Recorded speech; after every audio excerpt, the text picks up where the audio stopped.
Popoboy Frostfire. Popoboy Frostfire adalah kekuatan elemental gabungan antara Popoboy Blaze dan Popoboy Es. Kekuatan gabungan ini pertama kali muncul dalam film Popoboy The Movie 2 di pertarungan terakhir melawan Rataka, yang mana di saat itu Popoboy hanya memiliki 2 kekuatan elemental yang tersisa, setelah 5 elemental lainnya diambil oleh Rataka pada pertarungan sebelumnya.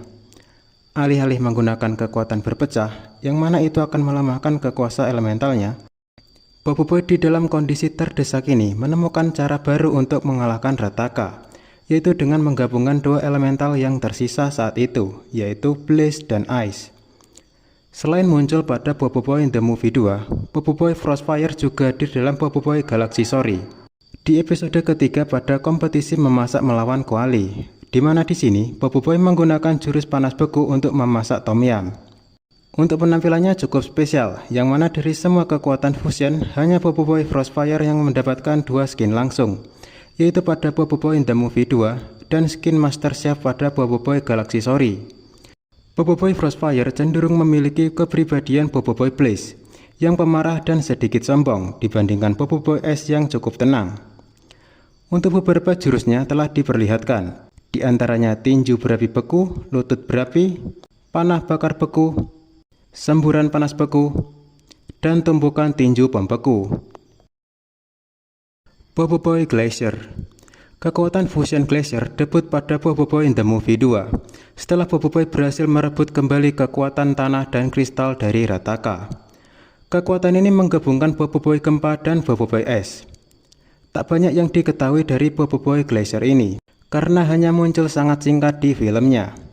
Satu-satunya jurus yang dipakai Popoboy Glacier ini hanya Gargantua Ice, yang Popoboy gunakan untuk menahan bendungan yang dihancurkan oleh Rataka. Meskipun memiliki penampilan yang sangat singkat, Popoboy Glacier tetap mencuri perhatian dengan sifat tegas dan tenang. Serta untuk skinnya sendiri juga sangat keren, apalagi tangan golemnya perpaduan antara gempa dan es. Kabarnya Popoboy Glacier ini juga akan muncul nanti di film Popoboy The Movie 3, yang rumornya akan melawan Kirana Voltra. Benar-benar divisi kekuatan yang mahal. Bayangin aja hanya muncul dalam film layar lebar. Popoboy Supra.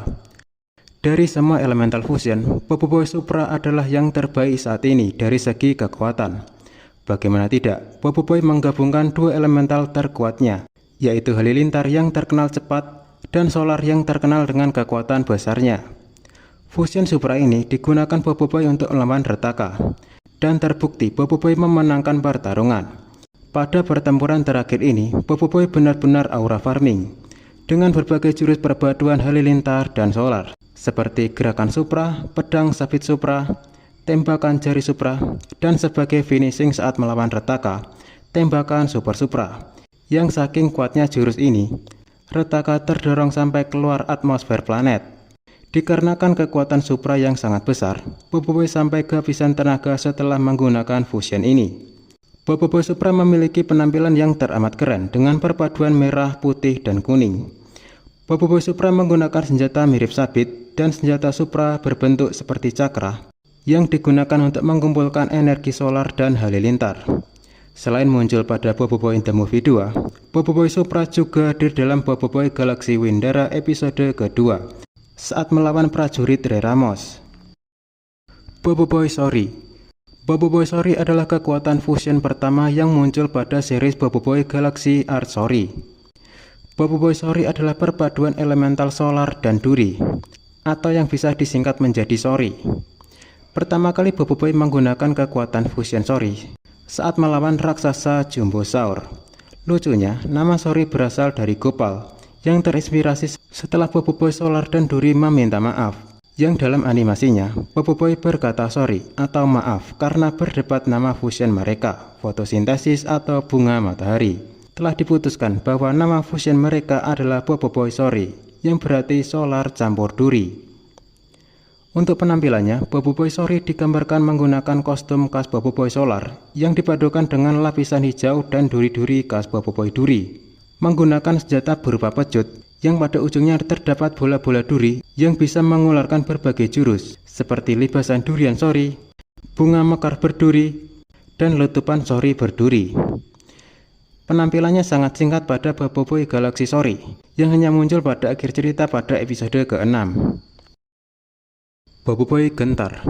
Debut pada episode 1 Boboiboy Galaxy Arc Gentar dalam misi darurat dari pabrik robot terbengkalai yang diberikan oleh Kokoji. Boboiboy Gentar adalah fusion yang memiliki screen time paling panjang, yaitu dari episode 1 sampai ke-4. Boboiboy Gentar ini adalah penggabungan dari elemental gempa dan halilintar. Di awal kemunculannya, Boboiboy Gentar seperti tidak memiliki kekuatan, tapi seiring berjalannya cerita, Boboiboy Gentar bisa menyerap dan menyimpan energi untuk digunakan nanti, dan Gopal pun memberinya julukan baterai Boboiboy. Memiliki senjata berupa palu mekanik yang bisa berubah menjadi sebuah sarung tangan, dan memiliki jurus khas robotik yang jurusnya diperlihatkan paling banyak dari semua elemental fusi lainnya. Boboiboy Gentar juga dapat menciptakan sebuah mecha golem yang dapat dikendalikan dari dalam, dan membuatnya seperti Hulkbuster dalam cerita Iron Man. Walaupun cukup kuat, Boboiboy Gentar juga memiliki sebuah kelemahan, berupa kepribadiannya yang terlalu percaya diri dan agak ceroboh. Itu terbukti saat Ochopot berhasil diambil oleh robot raksasa. Boboiboy sopan. Jika Boboiboy Supra adalah yang terbaik dari segi kekuatan, Boboiboy sopan adalah versi terbaik dari segi kostumnya, yang terinspirasi dari busana tradisional khas Melayu dengan sentuhan modern, dan dipadukan warna biru, emas, dan putih yang menarik. Boboiboy sopan juga memiliki sebuah senjata berupa keris yang bisa berubah menjadi kipas tradisional. Sesuai namanya, Boboiboy sopan, fusion ini memiliki tutur kata yang sangat sopan santun, dan cenderung menggunakan peribahasa. Boboiboy sopan pertama kali muncul dalam Boboiboy Baraju episode keempat untuk mengakhiri konflik antara Mas Gardu dan Panglima Yanar yang telah berlangsung lama, dengan menyelesaikan masalah tanpa berkelahi atau negosiasi damai. Awalnya mereka tidak mau mendengarkan, tetapi dengan hembusan angin sopan, mereka akhirnya cukup tenang untuk bernegosiasi. Walaupun cenderung mengandalkan negosiasi, tapi tetap bahwa berkelahi itu perlu. Itu terbukti saat melawan para pasukan robot milik Pak Pato yang tidak memiliki kesadaran. Oh iya, sampai lupa, Boboiboy sopan adalah gabungan dari elemental solar dan taufan. Dan yang keren dari Boboiboy sopan ini adalah salah satu kata-katanya. Sopan tetap sopan, tapi ada masanya kita tetap harus melawan.